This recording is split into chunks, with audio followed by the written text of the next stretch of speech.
小白优品品质二手商城，3天物流退货，180天保修，更多热门机型及官方原厂配件折扣低价，赶紧扫码查看。小白优品只为价值买单。Hello， 大家好，欢迎收看本期小白测评，我是王炯。今天我为大家带来个特别的东西，价值6000元的提词器。开玩笑啊，这个是今年2018年最新款 iPad Pro， 这也应该是小白测评第一次体验 iPad。虽然说之前苹果的产品我们体验过很多啊，全系的这个苹果的笔记本，MacBook 系列我们都体验过，但是这 iPad 还是第一个。这一次呢 ，iPad 系列呢确实是一个比较大的革新，相对于之前8年都没有改变过外观来说，这次终于是换了。另外呢，这次这个苹果呢也一直在外化宣传上给这个 iPad 冠以这种生产力工具啊、什么笔记本啊这个概念。那么它到底能不能成为生产力工具？这个 Pro 是不是真的 Pro？ 这期呢咱们来看一下。另外还有就是这一次更新的这支笔了。本来这期视频呢我们是应该提前好几天上的啊，但是就是为了等这支笔一直是没有货，我这还是这个从渠道买的。在价格上呢，我先说一下，我这台呢是5900从渠道拿的货，首发就已经跌破了这个官网价格，官网现在是6499，我不知道有没有货啊。我这是这个11寸64G 的 WiFi 版本。上一代的产品还有笔我们都已经准备好了 ，OK， 看看它到底是不是生产力工具。小白测评不客观真体验，马上开始。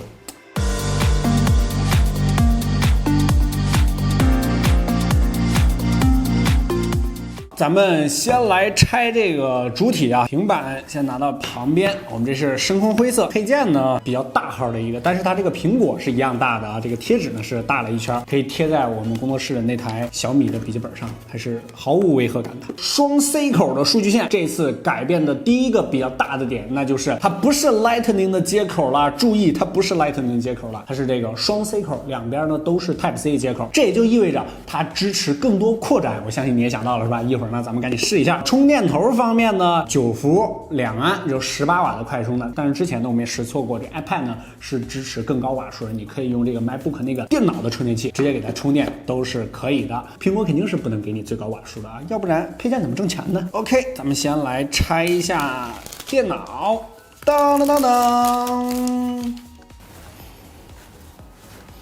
这个味儿怎么有点难闻啊？不像之前那个苹果味那么香啊！先开机，再来看一下笔这一边。这个笔呢，之前啊，了解我的小伙伴一些老粉都知道啊，我是学美术出身的。我曾经在高中的时候呢，用过这个德国进口的一个铅笔，当时画画的时候是30多块钱一支。我以为这个应该就是我这辈子用过最贵的这个铅笔了，但是直到遇到了这支 Apple Pencil， 还是第2代，价值1000块钱啊，看来真是打脸。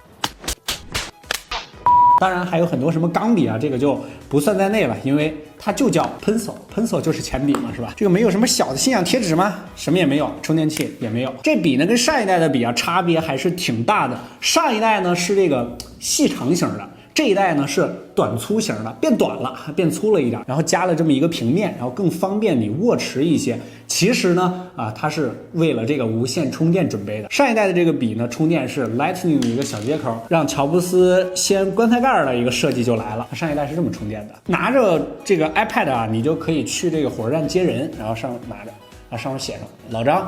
是吧？找我，下边再加一手机号，你可以拿着这去接人了。这一代呢就没有接人的功能了。OK， 那么来看今天的主体就是这个新的 iPad Pro 了。一开始我们以为这 iPad 是独立的系统，没想到它也可以用这个 iPhone 来进行快速的设置。这个设置真的是非常方便，扫一下二维码就完成了。OK， 第一个改变来了，它这一次是加入了景深摄像头，跟这个 iPhone 上的是一模一样的，录人脸。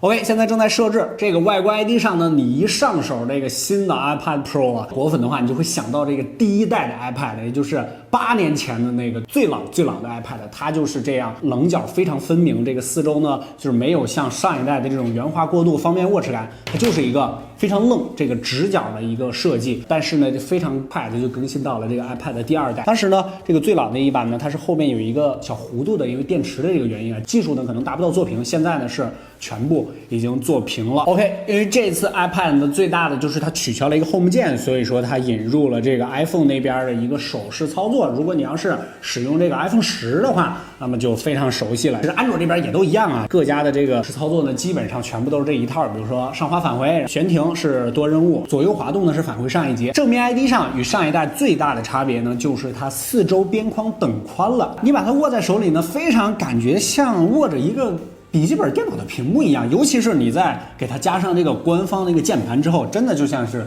一个笔记本了。难怪苹果这次一直形容这是一个笔记本或者生产力工具的一个产品。那么咱们来试一下，它这支笔在机身的右侧呢是有一个小的识别区的，你吸上去之后，它会显示 Apple Pencil 69%的这个电量，你就知道这个电量了。其实它吸上去之后就已经正在无线充电了。无线充电啊，现在有一个大家最关心的协议呢，就是这个 QI 的。大家的手机的这个无线充电协议，就是你把这支笔放在任何 QI 的无线充电板上，它是不能充电的，它只能在 iPad 上进行充电。正经把它吸对位置之后，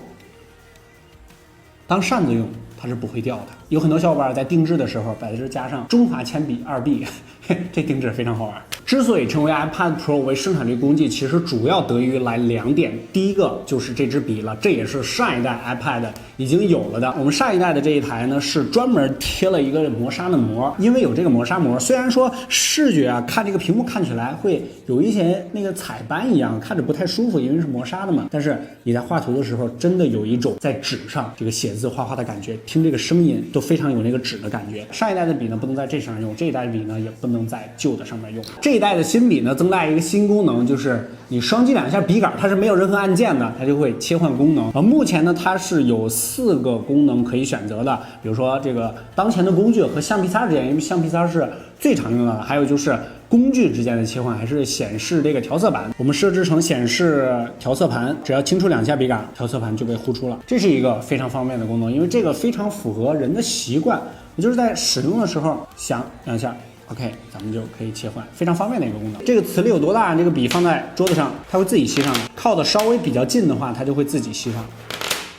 这个还是非常方便的。OK， 这笔咱们就说完了。背部的这个外观 ID 上啊，基本上没什么太大的改变，主要呢就是这个新版的增加了下面的3个触点，也就是这个为了它的扩展使用啊。之前的这个触点呢是在侧边的，这次呢还是在背部下方。另外还有一个比较大的改变，就是在天线上，这次 WiFi 版的天线呢也是非常的明显。这个老的也是 WiFi 版，外画上根本看不出来，但是这次这个老版呢，不知道这个内部设计上是怎么着啊？这个 WiFi 版呢是顶部也有一个天线，如果你买的是可以插卡的这个版本的话，它底下还有一个天线条，就是上下2个。当然，这个大部分的 iPad 呢都是会加壳的，这个也不是特别的影响。另外呢，这次的这个 Face ID 也有一个特别大的一个功能。因为 iPad 啊，很多人比如说看电视的时候，或者说看视频的时候，它是横着使用的。这样一来呢，这个 Face ID 呢必须得确保是可以横屏解锁。之前这个新 iPhone 啊，我们是吐槽过，它是不可以横屏解锁，就是横着它是解锁不了的。搞不懂为什么这个3D 结构光华为这边的这个 Mate 20 Pro 呢都是支持这个功能的，这个 iPad 这边呢是可以的，横屏就可以解锁。当然你要注意这个手呢不能遮挡住摄像头，如果你遮挡的话，它会非常聪明的提醒你，你现在已经遮住这个相机了，移开 OK， 非常快速的解锁，换一个角度全部都能解锁。我斜着45度同样是可以解锁。这个全方位的解锁，再加上这个4边等宽的这个屏幕，这就意味着什么呢？意味着你拿起来 iPad 不用分辨它是哪面是正面，哪面是反面，怎么正怎么歪，就拿到手里我非常自然的，我想怎么用就怎么用。因为它解锁只要我不挡住这个镜头就可以了，我即便这镜头在下边也可以顺利的解锁。以前大家拿起来 iPad， 尤其是上面有这个摄像头非常明显，然后下边还有一个 Home 键的话，你会不自觉的这个 Home 键一定会在下面这样使用，你觉得这样是正的，其实它这样用也一点毛病没有，但是在心理上呢会给你一点小小的这个压力，让你觉得我必须要 Home 键在下面使。另外在厚度上呢是 5.9 毫米的一个厚度，真的是非常非常薄。上一代 6.1 毫米已经是非常薄了，这次还要再薄一点。在重量上啊基本上是一样的，468克469克，掂在手里一模一样的一个重量。尺寸上两个也是几乎一模一样，这上一代的还要稍微的高那么一点，这一代呢稍微宽了那么一点，反正总体体积上是差不多的。这次这个 iPad Pro 呢，这个最大的这个核心升级，那就是这个地表最强处理器的这个更新了 A12X。这 A12 已经是够强的了，这次还是 A12X。据说这个娱乐兔啊能达到50多万，那咱们实测一下，看它跑分能跑多少。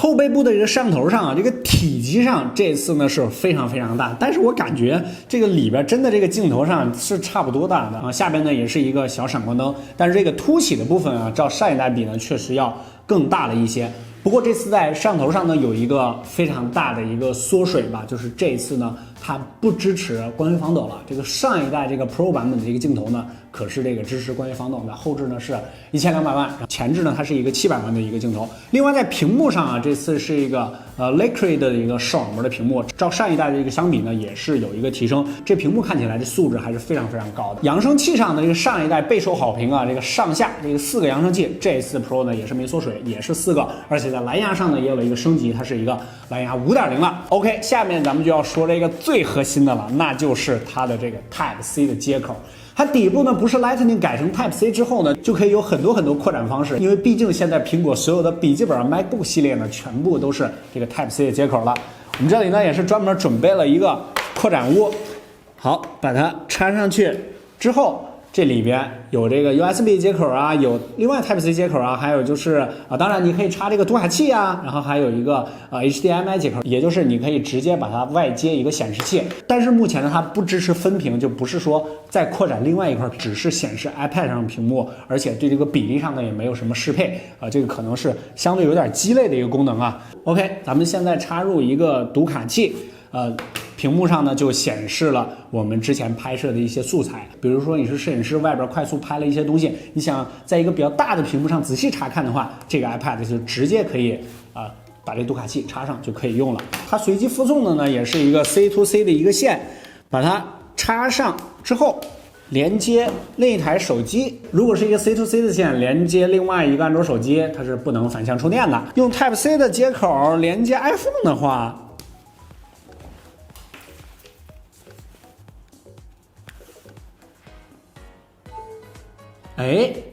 又充电又连接数据，果然还是自家系统支持的多啊！这个大家可以看一下，这就是我手机里面的所有的这个相册，它都是可以直接读出来，然后也正在给这台 iPhone XS Max 充电，这个还是非常方便的啊！刚才呢我们试了这个小米8，咱们现在再试一下这个小米 Max 3，因为它是有一个反向充电的功能。当当当当，给 iPad Pro 在充电。但是小米这边呢是没有电量的，它真的是能反向充电，连 iPad 都能给充。OK， 其实最主要的更新呢就是这个 Type C 接口呢，它可以有一个丰富的一个扩展比如说你可以外接鼠标键盘，但是就目前来说呢，它是只支持键盘，但是鼠标这边还不支持。当然这也看各家协议或者说 iPhone 这边开不开放啊，这个我估计到后面是全部都可以支持的。你可以搞一个足够大的扩展坞，扩展各种各样的一个功能但是它始终还是只有一个 Type C 的一个小接口。相对于 Surface 来说，我个人还是更倾向于 Surface 吧，因为我觉得这个 iPad 呢首先在软件的这个生态上，办公生产力上可能确实少一些。如果你只是这个文字工作者，比如说就是记者外出写个稿什么的，那这 iPad Pro 完全可以胜任。稍微再多一点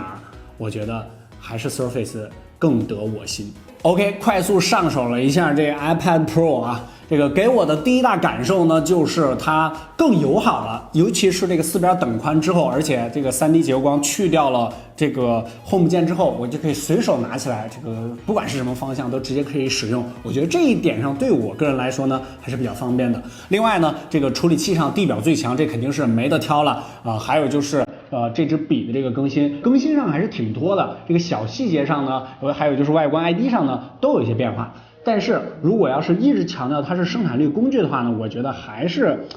在我心里会打一个问号吧。第一是软件环境，第二就是价格方面。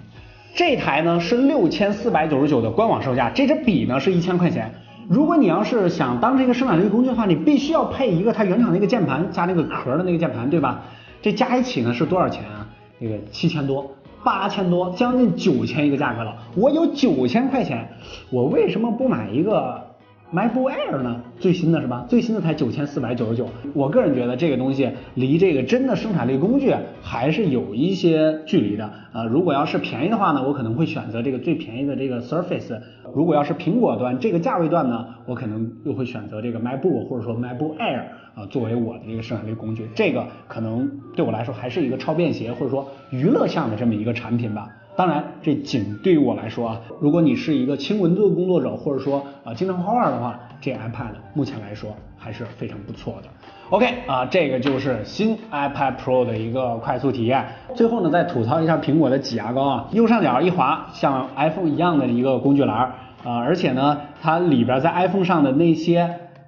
通过 3D Touch 来实现的功能，全部都需要长按，跟这个 iPhone XR 是一样的。你说你 3D 结构光都给加上了，你就不能加一个 3D Touch 吗？苹果挤牙膏，明年它再给你加，然后再收一点钱，是吧？这就是苹果。OK， 这一期的11寸的 iPad Pro 呢，就先跟大家聊到这儿。我个人觉得11寸呢还是一个比较能接受的尺寸，这个再大一点的话，真的是比较大了，这个便携性上呢也并不是太好了啊。屏幕方面呢，这次提升也不小，这个使用的这一小会儿呢，我感觉这屏幕确实还是挺不错的。OK， 这期视频就先和大家聊到这儿。除了视频呢，最重要的就是我们的微信公众号小白测评，每日新鲜资讯，每日语音，每天8点半在那儿和你聊最新的科技，吐槽最新的产品另外，我们小白优品品质2商城3天无理由退货，180天保修，也可以直接在我们的微信公众号进入，新浪微博小白 MTX 与我微博互动，不客观真体验，小白测评，我们下期视频再见，拜拜！记得点赞打赏投硬币，我要的不多，2000个硬币可以吗？今天破完还要2000个硬币。